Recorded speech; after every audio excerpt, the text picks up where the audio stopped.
Lecture number first. देखिए basically unit number third lecture number first यहाँ पे क्यों मेंशन किया गया, क्योंकि आज हम लोग क्या बेसिकली सस्पेंशन का लेक्चर नंबर फर्स्ट डिस्कस करने वाले हैं। तो चलिए आज के लेक्चर शुरू करते हैं। देखिए मैंने आपको पहले बता दिया आज के लेक्चर में बेसिकली क्या स्टार्ट करें अपने सस्पेंशन। तो देखिए सस्पेंशन बेसिकली हमारा क्या होता है, बायफेजिक लिक्विड डोज फॉर्म का पार्ट है सस्पेंशन। बायफेजिक मतलब कि जिसकी दो फेजेस होती है, तो वही हम लोग डेफिनेशन के थ्रू अभी सस्पेंशन होता क्या है, क्या इसका डिस्पर्सन सिस्टम है, वो वन बाय वन करके स्टडी करेंगे। ठीक है, सबसे पहले अपना क्या disperse system. Disperse system basically क्या होता है, the term disperse system refers to a system in which one substance, the dispersed phase, is distributed in a discrete unit throughout a second substance, the continuous phase। देखिए basically क्या बोला है, disperse system जो रहता है वो basically refers करता है, मतलब क्या बताता है, या फिर जो डिस्पर्स सिस्टम है उसके अंदर हम क्या देखते हैं कि जो हमारा सिस्टम है, जो अपना डिस्पर्स सिस्टम है, किस तरीके का सिस्टम है जिसके अंदर एक सब्सटेंस तो क्या रहता है, अपना डिस्पर्स्ड फेज रहता है, एक सब्सटेंस का फॉर्म करता है डिस्पर्स्ड फेज फॉर्म करता है, और जो दूसरा सब्सटेंस रहता है सेकंड सब्सटेंस का फॉर्म करता है the continuous phase. Okay, next क्या लिखा है, each phase can exist in solid liquid और गैसेस स्टेट। जो हमारी दोनों फेज है, एक डिस्पर्स्ड फेज है, एक कंटीन्यूअस फेज है, तो दोनों के दोनों फेज किसी भी स्टेट में रह सकते हैं। एक सॉलिड एक लिक्विड हो सकता है, एक लिक्विड एक गैस हो सकता है, गैस एक सॉलिड हो सकता है। बेसिकली क्या कि जो हमारा या तो डिस्पर्स्ड फेज या फिर कंटीन्यूअस फेज, दोनों किसी भी स्टेट में रह सकते हैं। डिस्पर्स्ड फेज हमारा सॉलिड लिक्विड गैस कैसा भी हो सकता है, कंटीन्यूअस फेज भी हमारा सॉलिड लिक्विड गैस कैसा भी हो सकता है। उसके बाद में नेक्स्ट पॉइंट लिखा है, suspension are heterogeneous system containing two phases. जो हमारा सस्पेंशन होता है बेसिकली क्या एक हेटेरोजेनियस सिस्टम है, कितने फेजेस कंटेन करता है, दो। क्योंकि दो फेजेस क्यों कंटेन करता है, क्योंकि बायफेजिक लिक्विड डोज फॉर्म का एग्जांपल है, दो फेजेस होते ही हैं इसमें, तभी तो बायफेजिक लिक्विड डोज फॉर्म का एग्जांपल है, द बायफेजिक लिक्विड डोज फॉर्म का पार्ट है। और बायफेजिक लिक्विड डोज फॉर्म मतलब कि बाय मतलब जिसके दो, बायफेजिक मतलब जिसके दो फेज हो, तो इस वजह से बोला है suspension are heterogeneous system containing two phases. Okay, इसके बाद में डेफिनेशन देख लेते हैं। Pharmaceutical suspension is a coarse dispersion in which internal phase therapeutically active ingredient is dispersed uniformly throughout the external phase. देखिए बेसिकली क्या बोला है, जो हमारा फार्मास्यूटिकल सस्पेंशन है वो एक तरीके से क्या रहता है, जिसके जो हमारा फार्मास्यूटिकल सस्पेंशन वो क्या रहता है, कोर्स डिस्पर्सन रहता है बेसिकली, जिसके इंटरनल फेज कैसे रहता है, मतलब कि इंटरनल मतलब कि अंदर, जो हमारा बेसिकली अंदर वाली फेज रहती है वो कैसी रहती है, basically therapeutic active ingredient present रहता है जो हमारी इंटरनली रहती है। और जो हमारी एक्सटर्नल फेज रहती है उसके अंदर क्या रहता है, हमारा distributed uniform through is distributed through the external phase. मतलब क्या, जो हमारी इंटरनल फेज रहती है, इंटरनल फेज के अंदर क्या हमारा थेरेप्यूटिक एक्टिव इंग्रेडिएंट्स है वो एक्सटर्नल फेज यूनिफॉर्मली डिस्पर्स रहता है किसके अंदर, एक्सटर्नल फेज के अंदर। मतलब फॉर एग्जांपल जैसे बाहर से आपका घर दिखाई दे रहा है, तो वो क्या हो गया, जो आपको बाहर से अपना घर की दीवारें दिखाई दे रही है वो क्या है, आपका एक्सटर्नल फेज है। उसके अंदर जो आपके एक्टिव इंग्रेडिएंट्स है, आपका किचन है, आपका रूम है, आपका बेडरूम है, वो सब क्या आपके एक्टिव इंग्रेडिएंट है, वो किसके अंदर है, आपके एक्सटर्नल फेज के अंदर है। मतलब कि क्या, घर की दीवार के अंदर है। ऐसा तो नहीं है कि आपने घर की दीवार बना दी, किचन आपने घर से बाहर बनाया, घर के अंदर होगा ना। तो जो एक्टिव थेरेप्यूटिकली जो एक्टिव इंग्रेडिएंट्स रहते हैं वो किसके अंदर प्रेजेंट रहते हैं, जो अपनी यूनिफॉर्मली डिस्पर्स रहते हैं किसके अंदर, अपने एक्सटर्नल फेज के अंदर। ओके,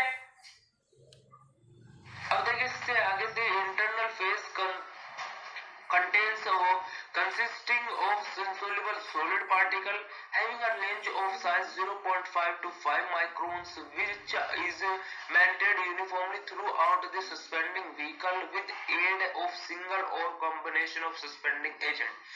देखिए बेसिकली क्या बोला है, जो अपनी इंटरनल फेज रहती है बेसिकली क्या consist of insoluble solid particle. जो अपनी इंटरनल फेज रहती है अपने सस्पेंशन के अंदर, जो इंटरनल फेज रहती है, जो थेरेप्यूटिकली एक्टिव इंग्रेडिएंट्स रहते हैं बेसिकली वो कैसे रहते हैं, सॉलिड पार्टिकल्स रहते हैं, इनसोल्यूबल सॉलिड पार्टिकल्स रहते हैं, जिनकी पार्टिकल साइज की रेंज कितनी रहती है, 0.5 से 5 माइक्रोन्स रहती है।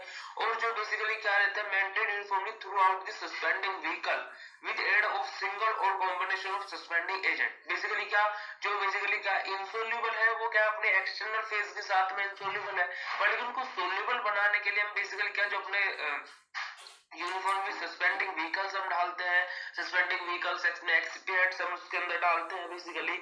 और बेसिकली हम मिलाने के लिए अपने, जैसे हमने इमल्शन में क्या हम लोग इमल्सिफाइंग एजेंट डालते हैं, ऐसे अपने सस्पेंशन के अंदर क्या सस्पेंडिंग एजेंट्स डालते हैं, सस्पेंडिंग ओके, सस्पेंडिंग एजेंट डालते हैं ताकि क्या बेसिकली जो अपनी इंटरनल फेज है वो एक्सटर्नल फेज के साथ में अच्छे से मिक्स हो जाए।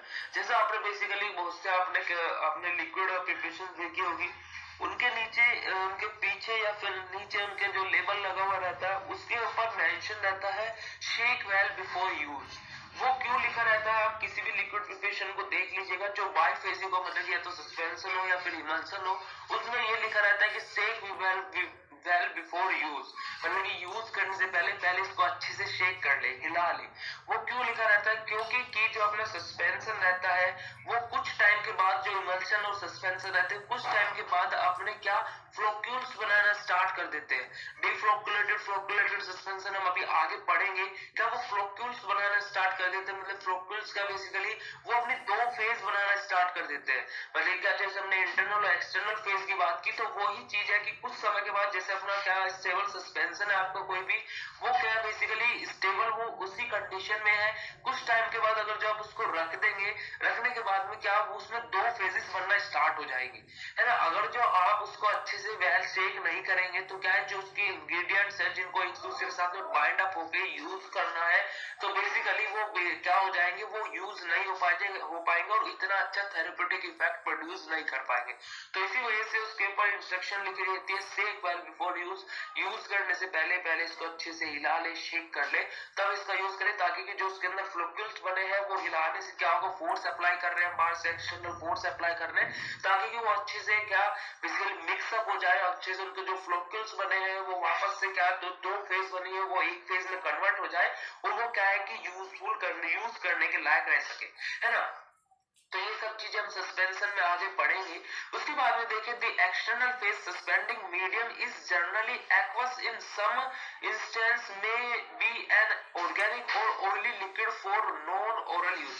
देखिए बेसिकली क्या बोल रहा है, जो अपनी एक्सटर्नल फेज है, हमने इंटरनल फेज इस पॉइंट में देख लिया बेसिकली अपने पर, लेकिन जो अपनी एक्सटर्नल फेज है, एक्सटर्नल फेज कैसे कैसे रह सकती है, अपने एक्वस मीडियम की रह सकती है, ऑयली नेचर अपनी ऑयली लिक्विड की रह सकती है, नॉन ओरल यूज रह सकता है उसका, ऑर्गेनिक सॉल्वेंट्स रह सकते हैं। वो जो अपने एक्सटर्नल फेज है, ये एक्सटर्नल फेज हमारे कैसे कैसे रह सकते हैं, जो हमारे सस्पेंडिंग मीडियम रहता है। बेसिकली सस्पेंडिंग मीडियम क्यों बोला गया है, क्योंकि जो अपना इंटरनल मतलब कि जो अपने सॉलिड पार्टिकल्स थे वो बेसिकली क्या किसमें सस्पेंड हो रहा है, किसमें घुल रहा है, जो अपने एक्सटर्नल फेज है, तो इस वजह से क्या उसको सस्पेंडिंग मीडियम बोला गया है। सस्पेंड हो रहा है किसमें घुल रहा है, जो अपने एक्सटर्नल फेज है, तो इस वजह से क्या उसको सस्पेंडिंग मीडियम बोला गया है। ओके, अब देखिए features of the desirable suspension, मतलब कि क्या, जैसा हमें सस्पेंशन चाहिए डिजायरेबल, मतलब कि जो हमें सस्पेंशन चाहिए स्टेबल सस्पेंशन चाहिए कि जिसके अंदर फ्लोक्यूल्स ना बने, बेसिकली केक फॉर्मेशन ना हो, है ना।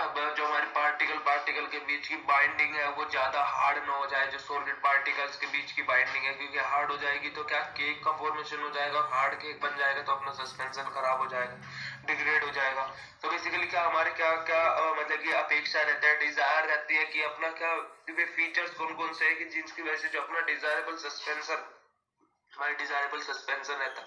बेसिकली सबसे पहले क्या, in addition of therapeutic efficacy and stability, other features apply sufficiently specifically of the to the suspension। सबसे पहला पॉइंट क्या है, आप properly prepared suspension should settle slowly and remain homogeneous for at least the period between shaking the container and removing the required dose।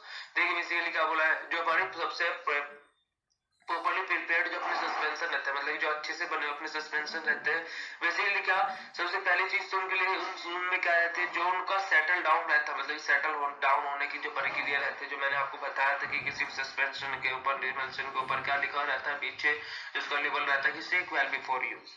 तो basically क्या, जो हमारे उसको स्लो सेटल डाउन, मतलब कि जो उसके पार्टिकल्स है, जो उनके सॉलिड पार्टिकल्स है, उनको क्या सेटल डाउन होने, मतलब सेटल डाउन होने का बेसिकली क्या, जो वो सेटल डाउन होंगे नीचे बैठेंगे तो बेसिकली क्या उनकी प्रक्रिया कैसी रहती है, जो उनका प्रोसेस रहेगा वो कैसे रहेगा, वेरी स्लो होना चाहिए।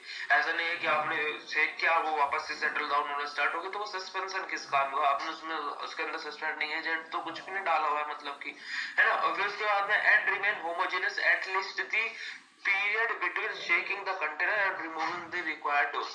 और क्या कम से कम जो हमारा सस्पेंशन है वो होमोजीनियस नेचर का रहना चाहिए। मतलब क्या कि ऐसा रहना चाहिए कि उसमें ना हमें ये नहीं पता लग रहा है कि सॉलिड पार्टिकल लिक्विड में प्रेजेंट है नहीं, मतलब कि पूरा का पूरा वो एक तरीके का हो गया है, एक समान हो गया है ना। तो मतलब ये क्या बोला गया है कि वो होमोजीनियस उस टाइम तक, तो इतने टाइम के लिए तो होमोजीनियस रहना चाहिए शेक करने के बाद, कि उसको क्या बेसिकली जब हमने शेक किया उस कंटेनर को, उस शेक करने के बाद में क्या जब हम उसको उसके डोज को ले, इतने टाइम के लिए जो अपना सस्पेंशन है वो उतने टाइम के लिए तो होमोजीनियस नेचर का रहना चाहिए।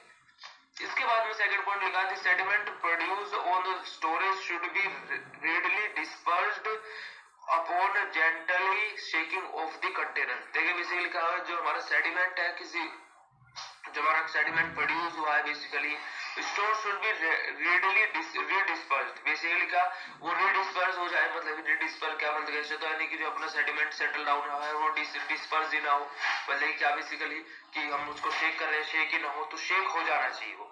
उसके बाद में थर्ड पॉइंट कहा the particle size of the suspended drug should remain constant through out long period and do not show crystal growth. Basically का जो हमारा पार्टिकल साइज है किसी भी सेडिमेंट ड्रग का, मतलब ये जो सेडिमेंट हो जा रही है, सेटल डाउन हो जा रही है, रिमेन कांस्टेंट, मतलब कि रिमेन कांस्टेंट का मतलब क्या है, उतना ही रहना चाहिए। जैसे हमने पार्टिकल साइज की कितनी रेंज है, कितनी 0.5 से 5 माइक्रोन है ना, तो उतने ही पार्टिकल साइज की रेंज रहनी चाहिए। मतलब क्या कि 0.5 से 5 ज्यादा नहीं हो जानी चाहिए, क्योंकि इससे क्या है कि जो अपना सस्पेंशन है वो बेसिकली क्या उसके अंदर क्रिस्टल्स की ग्रोथ होनी स्टार्ट हो जाती है। फिर तो अपने जो सस्पेंशन है उसका पार्टिकल साइज कांस्टेंट रहना चाहिए ताकि कि उसके अंदर क्रिस्टल की ग्रोथ ना हो। उसके बाद फोर्थ पॉइंट है suspension viscosity must not be very high. जो हमारा सस्पेंशन है उसकी विस्कोसिटी हाई नहीं होनी चाहिए and it should be fluid easily from its container. और क्या बेसिकली जो उसकी विस्कोसिटी है वो ज्यादा हाई नहीं होनी चाहिए, और जो जब हम उसको जब अपना सस्पेंशन उसको कंटेनर के अंदर फिल करें तो वो इजीली फिल हो जाए।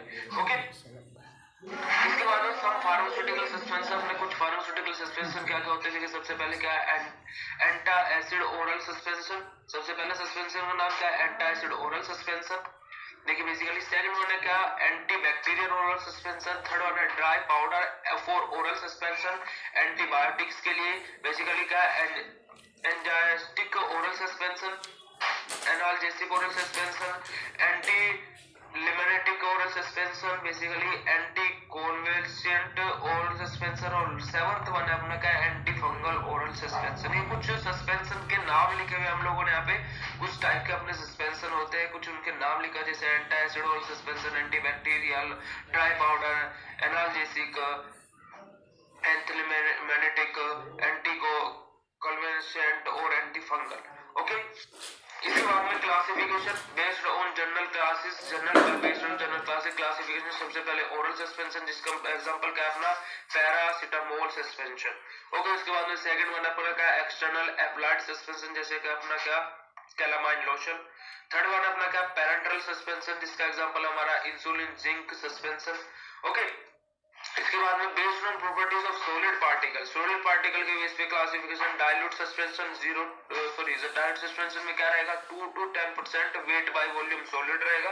ओके, जैसे इसका एग्जांपल क्या है अपना कोर्टिसोन एसिटेट या फिर पैराडिसोनोलोन और एसिटेट। उसके बाद में सेकंड वन अपना क्या है कंसंट्रेटेड सस्पेंशन डाइल्यूट हो गया। कंसंट्रेटेड में क्या रहेगा 50% वेट बाय वॉल्यूम सॉलिड रहेगा अपना जैसे जिंक ऑक्साइड सस्पेंशन। ओके, अब देखिए नेक्स्ट अपना क्लासिफिकेशन क्या है based on size of particle. इसके अंदर सबसे पहले क्या कोर्स सस्पेंशन, कोलोइडल सस्पेंशन और नैनो सस्पेंशन। ठीक है, कोर्स सस्पेंशन क्या रहता है suspension having particle size of greater than about 1 micron in diameter are called coarse suspension. मतलब क्या कोर्स सस्पेंशन क्या रहता है, ऐसे सस्पेंशन रहते हैं बेसिकली जिनके पार्टिकल साइज का बेसिकली अबाउट किससे ज्यादा रहते हैं 1 माइक्रोन डायमीटर से ज्यादा रहते हैं, उनको क्या बोलते हैं course suspension. Colloidal suspension having particle size of suspension less than 1 micron is in size is called colloidal suspension. Colloidal suspension क्या रहता है, ऐसे सस्पेंशन रहते हैं जिनके पार्टिकल साइज कम रहता है 1 माइक्रोन से, उसको हम क्या बोलते हैं कोलोइडल सस्पेंशन बोलते हैं।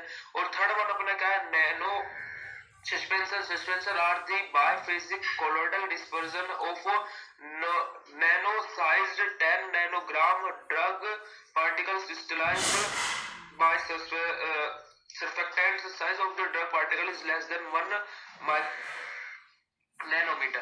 देखिए बेसिकली क्या होता है, नैनो सस्पेंशन क्या रहता है, basically bi phase colloidal dispersion रहता है जिनका नैनो पार्टिकल साइज कितना रहता है, नैनो पार्टिकल साइज रहता है जिनका बेसिकली पार्टिकल क्या रहता है, बेसिकली 10 नैनोग्राम का।